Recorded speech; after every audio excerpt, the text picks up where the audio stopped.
So, describing the celestial team to you, letting you know what they are, is a really multi-dimensional process in itself, and kind of complex, because they are a group, a fluid group of light beings, and they all are in collectives.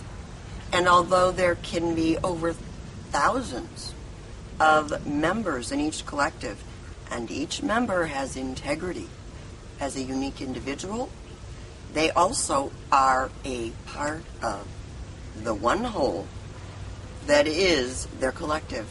Just like in our bodies, one cell has to have integrity in order to function. It has to be a whole. It has to know it is in order to be part of the whole.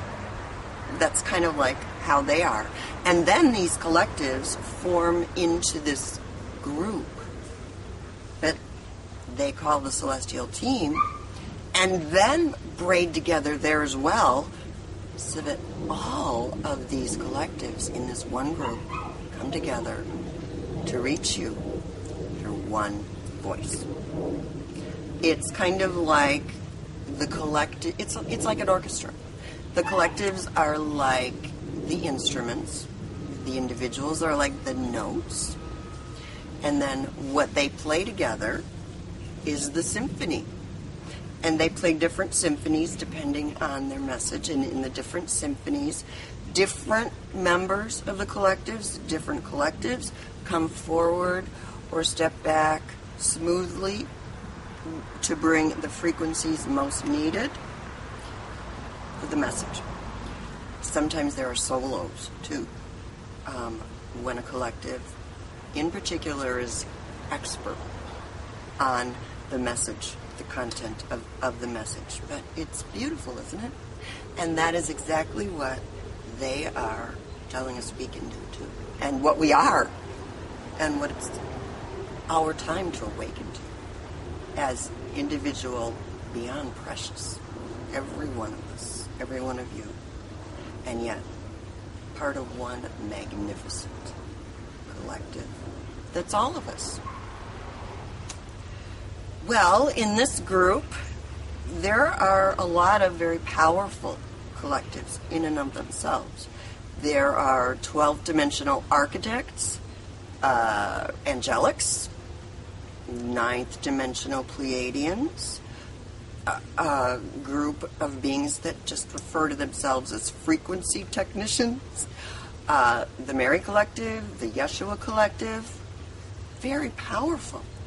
And they tell me, and by the way, it feels I believe them, that when they come together in symphonies, their frequencies ring throughout the universe.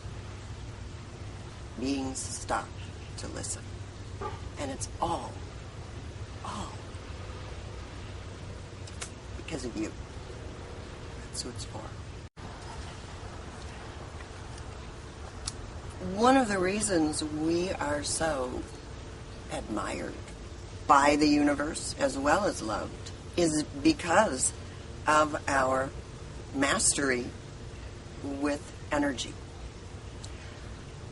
Only we aren't aware of it. We are powerhouses. Quantum physicists now know that the outcome of all of their experiments depends on the belief of the experimenters of what the outcome will be. In other words, all they can prove for sure is what they had in their mind, they were hoping was going to happen when they conducted the experiment. Energy is conscious, and we are, as I said before, wired to be creators with energy. But imagine for a second a planet, well, not saying which one, but a planet in which there were beings who had all of this power and they didn't know it. They could create thought forms just by thinking thoughts that seemed as real and as physical as they are. And they had no idea they could do this.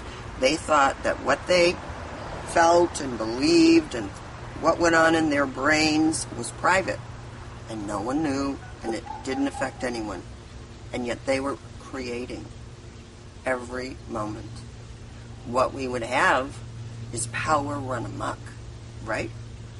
And all these things happening that no one wanted to happen, and the people believing they were powerless, thinking they were happening to them.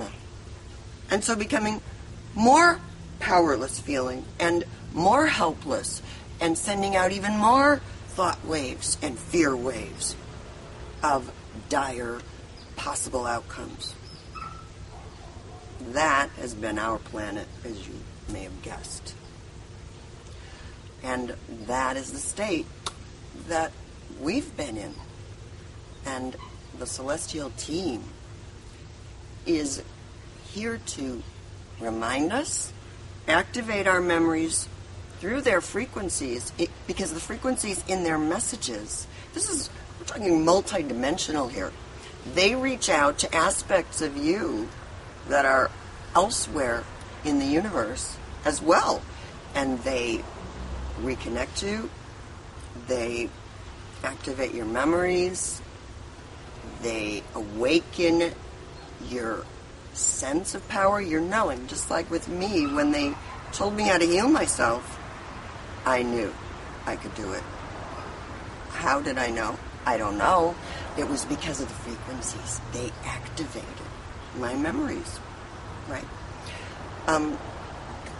This is new to us because we have been in the third dimension, and we programmed in a way by a third dimensional brain that had limitations in order to keep us here in the third dimension. So we are used to seeing things linear. We think that goes far, right?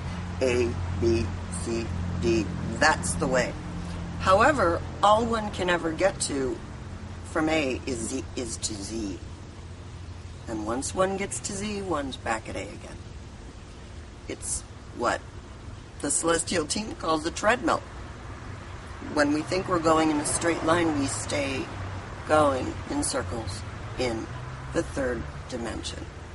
Their frequencies, the third dimensional brain can't understand them. So their frequencies activate us through our heart center, which is multidimensional and knows and remembers. And when you read the messages from there, you get the information. You just know. You don't have to figure it out. You don't have to know how you know. You just know. And that is what we're ready for. It is time. And we know a lot more about how to do it already. We are more telepathic. We work with frequencies far more than we even recognize. How often do you turn to look at the person in the car next to you because they're staring at you? Right? You feel it. How do we even manage on our freeway system without having way more accidents than we do? We're in tune with one another. We miss the accidents. We avoid them. We help one another on those freeways without even knowing it. And it's a process of awakening to what you can do and who you are as co-creators now.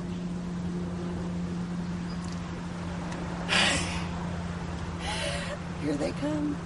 And we are going to tell you, beloved, that it's obvious to us that you read frequencies. You can tell the difference. You can feel them. You can taste them. You can sense them. You can see them. You're doing so right now, aren't you? We love you, beloved. Always. And it'll